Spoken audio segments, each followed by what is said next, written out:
terlahir dari desa, terlahir dari kampung yang notabene adalah sama dengan kita. Tetapi kita boleh lahir dari tempat yang sederhana, tapi mimpi dan gagasan kita tidak boleh miskin.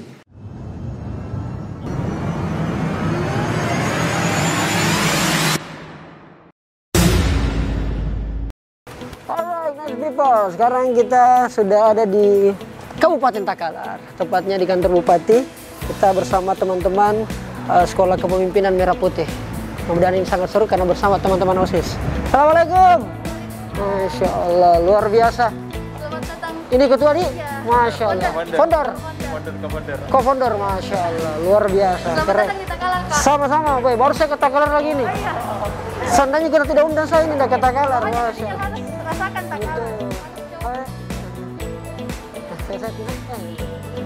Masya Allah.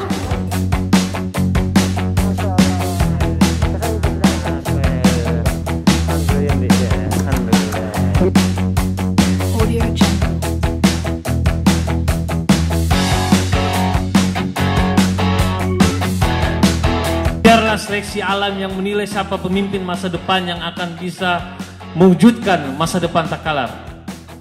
Kita akan mau besar dengan seleksi alam, saya tidak mau karbitan. Biarlah siapa calon pemimpin masa depan untuk menjadi calon bupati dan wakil bupati. Terlalu sempit wawasannya Ahmad Deseres, mantan anggota DPR RI. Takalar ini adalah bahagian NKRI. Kami pernah mewakili, menyuarakan suara TNI mulai dari Sabang sampai Merauke.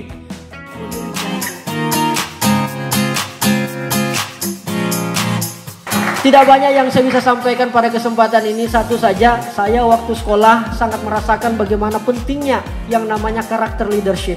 Saya selalu dengar berbagai macam orang mengatakan bahwa masa depan kita bukan diukur daripada apa nilai kita yang kita dapatkan di sekolah. Bukan itu yang menjadi utama. Bukan soal siapa keturunan kita, bukan soal di mana kita sekolah, di mana kampung kita, tidak diukur dari situ. Kalau kami yang kuliah tidak diukur dari warna alma mater kita, tetapi yang ditanyakan oleh bangsa, yang diminta oleh masyarakat adalah apa kontribusi nyata. Dan itu sangat punya pengaruh yang namanya leadership. Karena leadership lah yang akan mengantarkan kita untuk menjadi pemegang tongkat estafet kepemimpinan buat bangsa yang tercinta ini. Amin.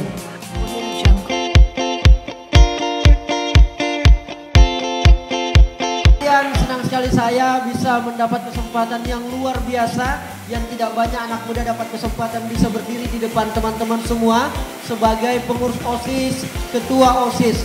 OSIS adalah lembaga intrasekolah yang sangat berperan penting bagi hidup saya secara pribadi, karena dia dapat membentuk mental, dapat membentuk karakter, merubah pola pikir saya yang awalnya menjadi anak pesimis menjadi lebih optimis, yang kemudian dari optimis lebih progresif. Dan alhamdulillah, mudah-mudahan di kesempatan ini akan banyak lahir anak muda, anak-anak sekolah, pelajar yang ke depan, yang besok akan menjadi pemimpin yang saya kira bidangnya dimanapun. So I was English department student from Hasanuddin University. Alright, baby, thank you very much. Tidak bagus, tidak usah tepuk tangan. Lebih bagus bahasa Inggrisnya Ibu Founder dibanding saya. Semuanya tadi sudah punya Instagram ya? Oke, kalau ada yang tidak punya Instagram di sini silakan keluar dari ruangan ini. Iya, artinya kita ketinggalan sekali ternyata. Ternyata dari 29 followers tidak sampai 24 jam bertambah followers menjadi 100.000. Ternyata antum di kana FYP. Ternyata begitu Ibu Founder. Saya tahu nih rasakan. Ibu Founder ada TikToknya? Wah, sebentar ini wajib Ibu Founder bikin TikTok ya. Nanti saya ajari gitu ya. Tapi bukan juga begini, bukan juga. Tidak mungkin kita ajari. Ada sering goyang-goyang di sini? Nggak ada Ji? Ternyata setelah itu, jangan ya, jangan. Tidak bagus ya. Yang pertama adalah gembira. Cepat Mika, lapar. Kalau Anda bilang gembira juga. Yang pertama adalah gembira aja ya, gembira. Kenapa kita perlu gembira Ibu Founder? Karena manusia memiliki dua belah otak, satu otak kiri dan satu otak. Otak kiri fungsinya apa? Wabillahi taufiq wal hidayah. Bagaimana mau jadi pemimpin? Nah, otak kiri saja fungsinya tadi tahu.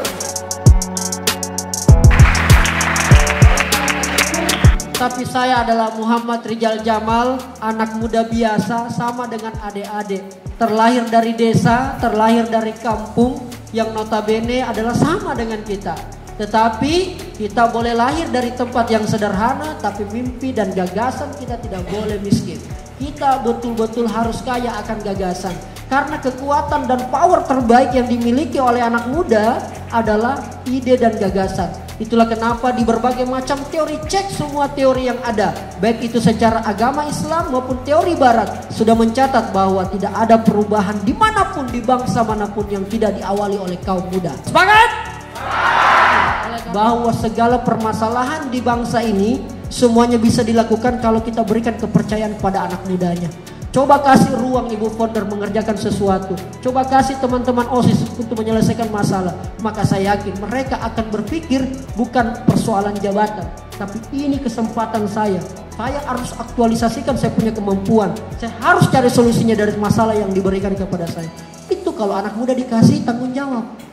Beda kalau orang tua dikasih tanggung jawab, pikirannya sudah macam-macam. Tapi kalau anak muda, satu di kepalanya, harus saya selesaikan ini, harus kau tunjukkan bahwa saya ini. Kira-kira gitu. Itulah bedanya kalau anak muda diberikan tanggung jawab dan orang tua diberikan tanggung jawab. Makanya kalau ada anak muda yang kemudian lalai dari tanggung jawabnya sebagai pengurus OSIS, sebagai pemimpin, maka yakin dan percaya Anda anak muda rasa orang tua. Iya, Anda anak muda rasa orang tua. Baru-baru artinya apa? Kalau saya mau ditanya, Kak, kalau minta Ki diputar waktu, kira-kira mau Ki minta apa? Walaupun waktu tidak bisa diputar kembali, saya akan minta izinkan saya kembali ke SMA. Kenapa? Karena di waktu saya SMA tidak ada yang beginian. Sekolah kepemimpinan, belajar pemimpin, belajar sendiri. Tidak ada sama sekali. Tidak ada handphone waktu itu. Waktu saya masih neneknya handphone, ya masih SMS hanya dan telepon. Itu saja fungsinya 2. Sekarang luar biasa canggihnya. Jadi kalau Anda tidak lebih hebat dibanding saya dan Ibu Founder, berarti Anda kelewatan. Iya, sukseslah sesuai dengan zamanmu. Kalau kita sebagai orang tua, didiklah anakmu sesuai zamannya. Saya cek Instagram, saya lihat kegiatan ini di Instagram. Saya bingung, kenapa sekolah saya tidak didatangi undangan atau segala apa? Mungkin saja saya dari sekolah swasta sehingga kurang mendapat perhatian dari segala kegiatan, atau kita lain, kami anak bangsa yang sekolah di swasta kurang beruntung karena selalu ketinggalan dari segala kegiatan. Kita tahu bahwa Indonesia adalah negara multikultural yang rawan konflik antar elemen. Anasir konflik dapat bermula dari persoalan perbedaan identitas. Jadi pertanyaan saya, pemimpin yang memiliki kriteria bagaimana cocok dengan keadaan seperti ini? Tetapi menurut apa yang saya rasa, apa yang saya lihat dari bicara saya, pemimpin muda, pemimpin yang adil, strategi pembangunan, berbicara tentang pembangunan, tidak keluar dari kesejajaran atau keseimbangan. Maksud saya ialah kesejajaran antara sekolah negeri dan swasta, supaya tidak ada yang berak sebelah. Karena menurut hukum, menurut Undang-Undang 1945 tidak ada yang membeda-bedakan. Untuk itu saya hanya meminta kesejajarannya dan keseimbangannya supaya swasta dan negeri bisa sama-sama jalan. Jadi pertanyaannya, ya, bagaimana cara menumbuhkan jiwa kepemimpinan dalam diri kita, dan bagaimana cara memotivasi diri untuk menjadi seorang pemimpin yang baik dan bertanggung jawab. Oke, saya jawab dulu yang ini. Pertama, saya mau jawab begini. Ada 4 tipe kalau anak muda. 1, mereka yang pesimis. Ketika kita berhadapan sama anak muda atau sekelas anak sekolah yang pesimis, coba tanyakan kepada mereka sesuatu. Pasti selalu dijawabnya dengan pesimis. Cak, mau kau nanti jadi apa? Mau kau kuliah di mana nanti kalau sudah ke sekolah? Gak tau nih, gak bisa. Ya, swasta aja saya kesentuh jadi. nggak bisa. Itu orang pesimis. Iya, itu anak pesimis. Apapun ditanyakan selalu jawabannya negatif. Nggak bisa kayaknya. Mau kok cita-cita jadi pengusaha? Tidak ada keluarga aku pengusaha, nggak bisa mungkin jadi pengusaha, nggak bisa.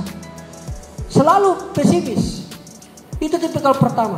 Tipikal anak muda yang kedua adalah pragmatis. Apa itu pragmatis? Coba tanyakan kepada anak muda yang pragmatis. Nanti kira-kira mau kau jadi pemimpin ke depan?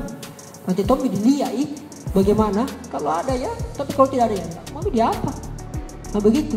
Mau kau nanti mencoblos? Kalau pemilu kan pemilih pemula, baru tahun ini memilih. Yang penting siapa yang ada sangat pajarnya, ya itu bisa pilih. Itu tipikal anak muda yang pragmatis, based on situation, sangat kita banget orangnya.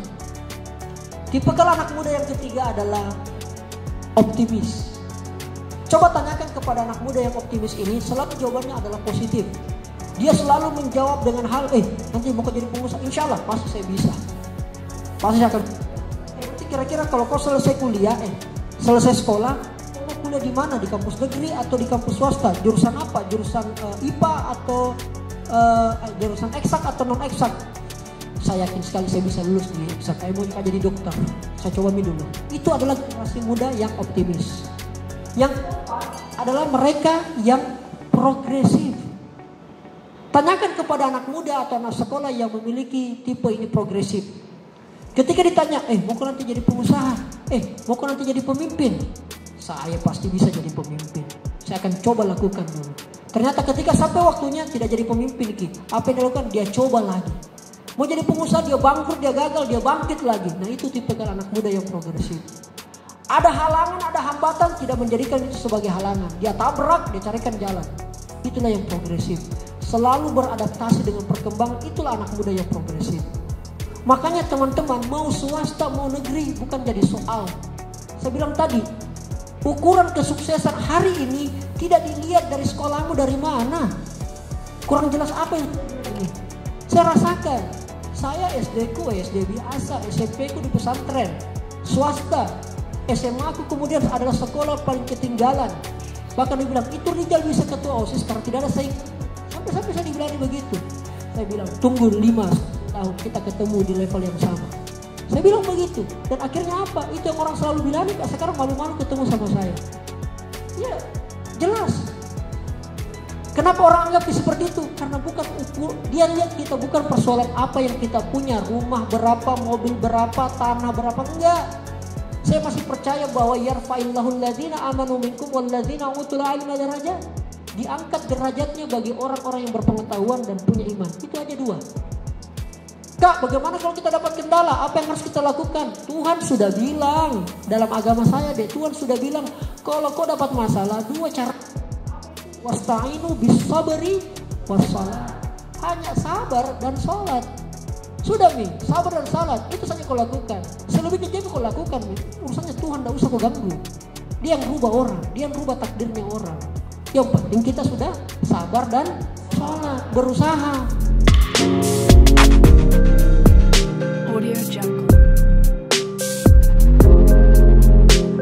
Halo guys, kita sudah selesai di Takalar bersama teman-teman semua. Oke, boleh tepuk tangannya semua dulu dong.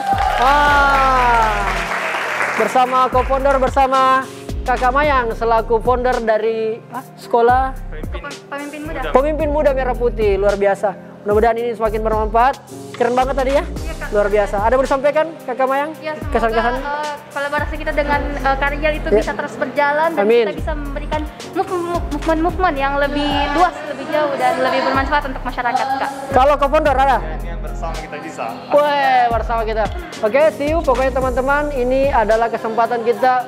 Dan untuk buat anak-anak sekolah yang sedang nonton ini, pastikan Anda bisa bergabung di Pemimpin Muda Merah Putih. Luar biasa, terutama di Sulawesi Selatan. Oke, see you next time. Alright, assalamualaikum.